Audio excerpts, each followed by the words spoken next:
आप देख रहे हैं just action Hindi news, Bharat का नंबर 1 न्यूज नेटवर्क। अपने आसपास की खबरों को देखने के लिए सब्सक्राइब करें just action live. Maharashtra result पर नाना पटोले का सवाल, वोटिंग खत्म होने के बाद कैसे बढ़ गए 7.83% वोट, चुनाव आयोग का डाका।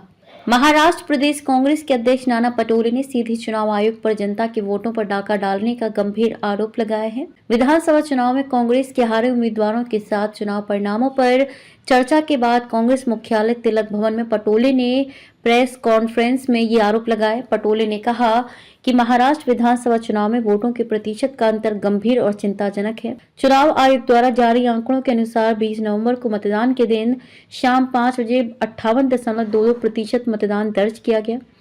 उसी रात 11:30 बजे ये बढ़कर 65.02% हो गया। फिर अगले दिन 21 नवंबर को मतदान का आंकड़ा 66.05% बताया गया। इस तरह मतदान में कुल 7.83% का इजाफा हुआ। नाना पटोले ने चुनाव आयोग से पूछा कि करीब 76 लाख वोटों की बढ़ोतरी के साथ वोटिंग का प्रतिशत कैसे बढ़ा।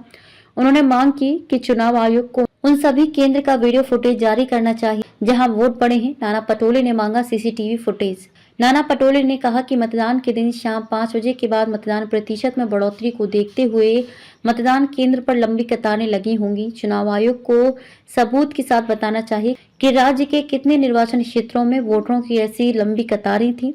चुनाव आयोग ने मतदान केंद्रों पर सीसीटीवी लगाया था, उसका फुटेज दिखाया जाना चाहिए।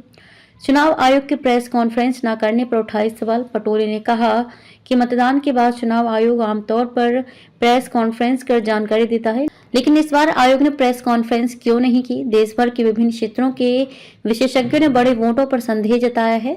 इससे चुनाव आयोग की विश्वसनीयता पर सवालिया निशान खड़ा होता है और राजनीतिक दलों, उम्मीदवारों या अन्य लोगों द्वारा उठाए गए सवालों का जवाब देना चुनाव आयोग का कर्तव्य है। पटोले ने कहा कि हम लोग वोटों के आंकड़ों का मुद्दा इसलिए नहीं उठा रहे हैं कि कांग्रेस पार्टी विधानसभा चुनाव में हार गई, बल्कि लोकतंत्र और संविधान की रक्षा के लिए इस मुद्दे को उठाया जा रहा है। बीजेपी और चुनाव आयोग ने मिलकर लोकतंत्र का क्रूर मजाक बनाया है। उन्होंने कहा कि विधानसभा चुनाव में वोटों के अंतर को लेकर कांग्रेस पार्टी अदालत के अलावा सड़क पर अपनी लड़ाई लड़ेगी।